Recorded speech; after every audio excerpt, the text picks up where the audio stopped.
বাংলাদেশ সরকার একটা বেশ বড় সিদ্ধান্ত নিয়ে ফেলেছে এবং এই সিদ্ধান্তটাকে অনেকে অদ্ভুতুড়ে সিদ্ধান্তও বলছেন। এই সিদ্ধান্ত কেন নিল সরকার, কোন প্রেক্ষাপটে নিল, তার খুব একটা মজবুত যুক্তি জবাব দিতে পারেনি। শুধুমাত্র বলা হচ্ছে যে গত জুলাই আগস্ট যে আন্দোলন, সেই আন্দোলন কিংবা বিপ্লব কিংবা অভ্যুত্থান যেভাবেই সংজ্ঞায়িত করা হোক না কেন, সেখানে পুলিশ যেভাবে বিতর্কিত হয়েছে। আজকে কিছু গুরুত্বপূর্ণ ভিডিও নিয়ে আপনাদের সামনে হাজির হয়েছি। তার ভিডিওর কিছু অংশ বিশেষ আপনি ইতিমধ্যেই দেখে ফেলেছেন। ইতিমধ্যে আপনি গুরুত্বপূর্ণ ভিডিওর অংশ বিশেষ দেখে আপনি বুঝতে পেরেছেন আজকের বিষয়টি কোন দিকে ঘটতে যাচ্ছে। তো দর্শক যারা ভিডিওটি অন করেছেন তাদের বলবো, আপনারা যদি মূল বিষয়টি জানতে চান তাহলে প্রথম থেকে একেবারে শেষ পর্যন্ত ভিডিওটি দেখুন। তো চলুন আমরা বেশি কথা না বাড়িয়ে আজকের সেই গুরুত্বপূর্ণ আলোচনার ভিডিওটি দেখে আসি। তার আগে বলবো, যারা এখনো পর্যন্ত আমাদের চ্যানেলটি সাবস্ক্রাইব করেননি অবশ্যই আমাদের চ্যানেলটি সাবস্ক্রাইব করে রাখবেন, তাহলে বর্তমান বাংলাদেশের সবথেকে ভাইরাল নিউজগুলো আপনার কাছে পৌঁছে যাবে সবথেকে আগে।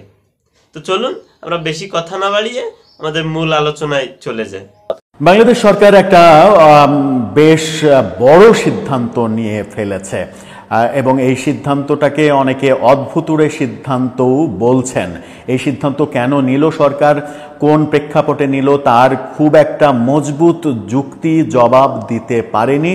শুধুমাত্র বলা হচ্ছে যে গত জুলাই আগস্ট যে আন্দোলন, সেই আন্দোলন কিংবা বিপ্লব কিংবা অভ্যুত্থান যেভাবেই সংজ্ঞায়িত করা হোক না কেন, সেখানে পুলিশ যেভাবে বিতর্কিত হয়েছে, পুলিশ যেভাবে সরকারের কথায় ছাত্র জনতার উপরে গুলি চালিয়েছে বলে অভিযোগ, যদিও আবার পাল্টা অভিযোগও রয়েছে যে পুলিশের বিপক্ষেই সবথেকে বেশি নির্যাতন হয়েছে। ৩২০০-র বেশি পুলিশ হতাহত হয়েছেন, তাদেরকে হত্যা করা হয়েছে, খুন করা হয়েছে, পুলিশকে মেরে ব্রিজে ঝুলিয়ে রাখার দৃশ্য আমরা দেখেছি।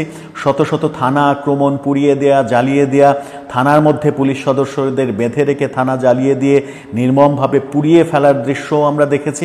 সব মিলিয়ে সেরকম পরিস্থিতিতে যখন আমরা পক্ষে বিপক্ষে নানা রকমের পাল্টা যুক্তি দেখেছি, তখন বাংলাদেশ সরকার এক পক্ষের যুক্তিতে ভর করে পুলিশের ব্যাপারে একটা বড় সিদ্ধান্তে চলে গেছে। সেটা হচ্ছে যে পুলিশের হাতে আর কোনো মারণাস্ত্র থাকবে না। পুলিশের হাতে পুলিশ আক্রমণ করতে পারে, পুলিশ গুলি করতে পারে, এরকম অস্ত্র থাকবে না। পুলিশ কি তাহলে খালি হাতে থাকবে? পুলিশ যদি খালি হাতে থাকে তাহলে পুলিশের নিরাপত্তা কে দেবে?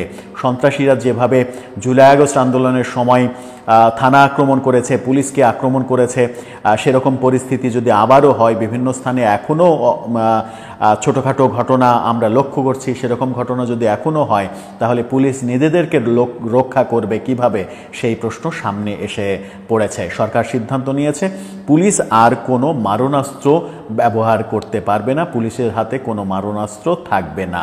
কেন সিদ্ধান্ত নিল সরকার, কোন প্রেক্ষাপটে সিদ্ধান্ত নিল, কি বলছে তারা, কি হবে এর প্রেক্ষাপটে, সেই আলোচনাই করবো এই ভিডিওতে। থাকবেন পলিটিক্স টিভির নিয়মিত আয়োজনে।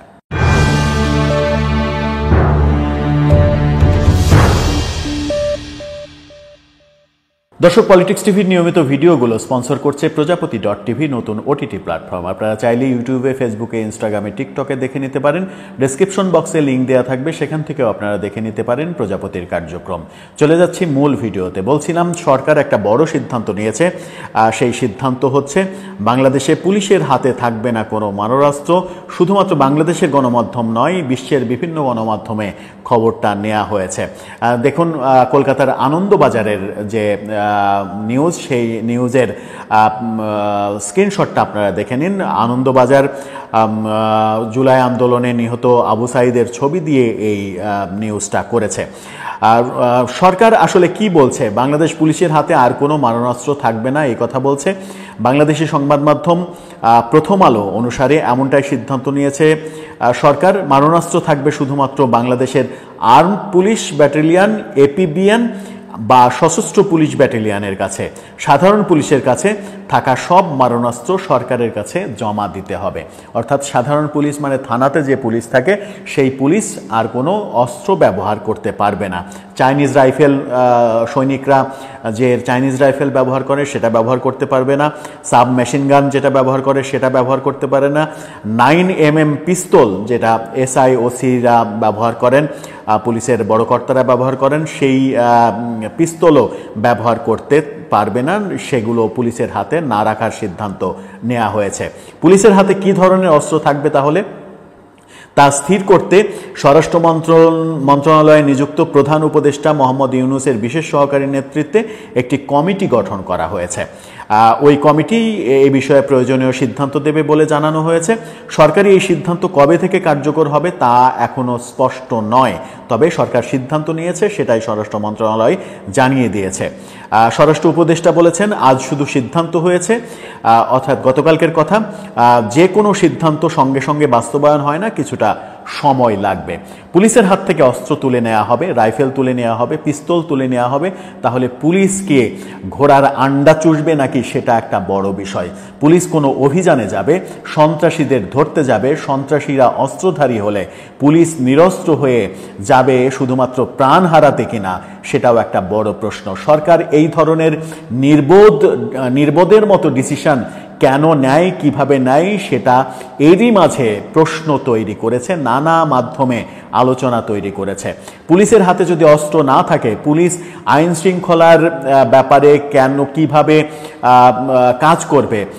আনসারের হাতে, ইদানিং আনসারের হাতেও অস্ত্র দেখা যায়। অস্ত্র থাকে না গ্রাম পুলিশের হাতে, গ্রাম পুলিশের হাতে লাঠি থাকে। গ্রাম পুলিশ কিংবা চৌকিদার আমরা যাদেরকে বলি, ইউনিয়ন পরিষদের হয়ে কাজ করে, তাদেরকে কি সন্ত্রাসীরা কিংবা সাধারণ মানুষ বিন্দুমাত্র ভয় পায়? থোড়াই কেয়ার করে। ভয় না পাওয়ার কারণ হচ্ছে তারা নিরস্ত্র, তাদের আসলে করার কিছু নেই। পুলিশকেও যখন নিরস্ত্র করে দেয়া হবে, তখন পুলিশকে কেউ ভয় পাবে না। কেউ ভয় পাওয়ার দরকার নেই। সাধারণ মানুষের তো পুলিশকে ভয় পাওয়ার কোনো কারণ নেই, কিন্তু সন্ত্রাসীদের তো ভয় পেতে হবে। সন্ত্রাসীরা যদি পুলিশকে ভয় না পায়, সন্ত্রাসীরা পুলিশকে যদি খালি হাতে দেখে, পুলিশ কোনো অভিযানে যদি খালি হাতে যায়, তাহলে সন্ত্রাসীরা কি পুলিশকে চুমা দেবে, আদর করবে, নাকি উল্টো ঘটনা ঘটবে?